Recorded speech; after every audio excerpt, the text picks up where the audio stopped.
Star Wars Episode 5 is the most cohesive series installment in the first trilogy, and I would argue is the best episode in the entire Star Wars franchise. Episode 5 steps up its game from its last installment as it elaborates on the Force more and what it really means to be in one with it, to be committed to it, introduces us to a more dangerous empire than we saw in the last movie, has better graphics, and a terrible plot twist in the end.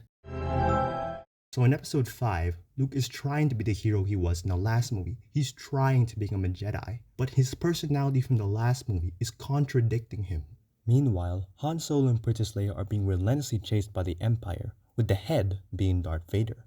Depicted as a looming figure in the first movie who was a devout believer of a mysterious power, now given more time to be more violent, more intimidating, more determined in his mission, since the destruction of the Death Star.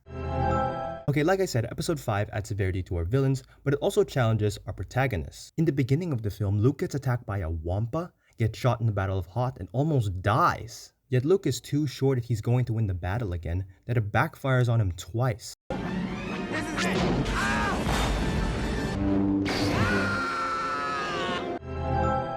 Episode 5 makes me ask what I need to change about myself. Because if a guy can single-handedly destroy a world-ending machine, win the girl in the end, and have magical powers, but still makes foolish mistakes and has to actively work out of that nature, what about me? But what about the other elements of the movie? The visuals takes the cake.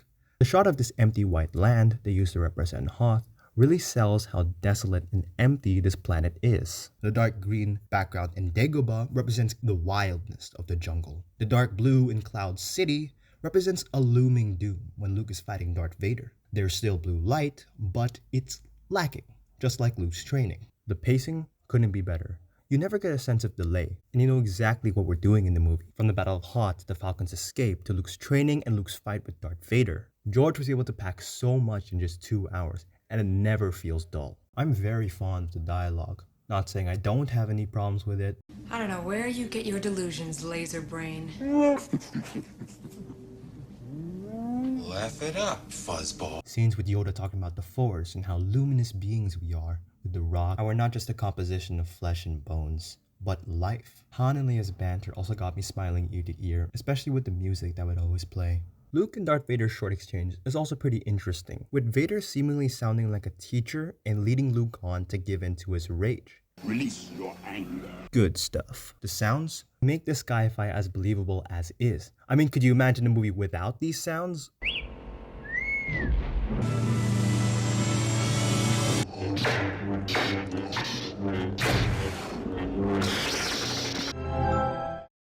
The scene of Leia and Han Solo leaving the Hoth base, with the stormtroopers and Darth Vader right behind their tail, you really feel a sense of how near they are to our heroes, and the stormtroopers even catch up to them. Han Solo and Leia leave at the last second when Darth Vader arrives. Later in Cloud City, Darth Vader tortures Han Solo, but not for information, but for hate, to show how ruthless the Empire is, how they treat defiance. He then proceeds to carbon freeze Han Solo, and let the woman that he loves watch him do it. Carrie Fisher's look of absolute disgust and hate with how sadistic this Darth Vader can be absolutely sells it for me. I love every moment Yoda's on screen, but if I were to pick one, it'd be his breakdown on Luke. Yoda perfectly calls out Luke's daydream, how like his father, he looks at the future, not where he is right now, what he's doing, pushing him back to what he needs to accomplish now. Okay, episode 5 is a great movie, but the story is still grim. We have Luke get his hand cut off, Han Solo being refrigerated, and the rebellion is weakened. But in the end, Luke escapes Darth Vader and doesn't succumb to the dark side because he trusts his friends. It tells me that although we may fail horribly, the movie still shows us that there is a chance, there is still hope. And if we keep pursuing our goals with the help of our family and friends, a solution will show up. Anyway, that's it. Thanks for watching.